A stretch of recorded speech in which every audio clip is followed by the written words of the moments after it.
et bon gala.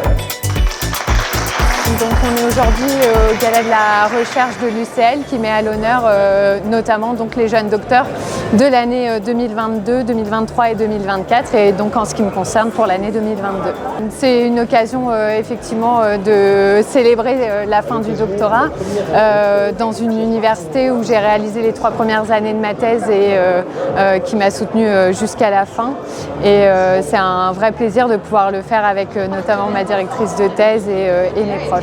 Aujourd'hui, je suis chercheuse en droit à l'École nationale de protection judiciaire de la jeunesse dans une équipe pluridisciplinaire et cette école donc, du ministère de la Justice a pour vocation de former les éducateurs et directeurs de services de la protection judiciaire de la jeunesse.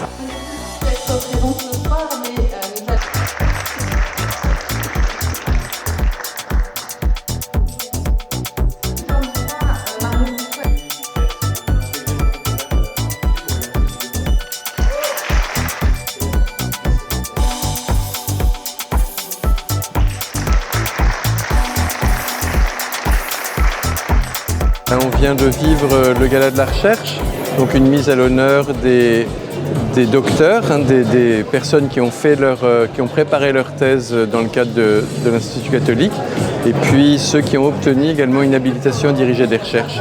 C'est une première et c'est vraiment le signe qu'on veut effectivement mettre à l'honneur nos efforts de recherche et tous ceux qui poursuivent des efforts de recherche au sein de la Cato et dont l'obtention de la thèse ou de l'habilitation à diriger des recherches, c'est un moment particulier, c'est une reconnaissance de leurs efforts.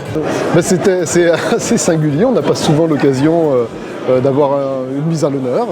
Donc c'est à la fois agréable bien sûr parce que c'est quand même une reconnaissance de la part de l'institution dans laquelle on travaille. Donc c'est toujours bon à prendre. Et puis un petit peu intimidant parce que bon, il y a des collègues, il y a des anciens qui ont fait plus de travaux que nous-mêmes.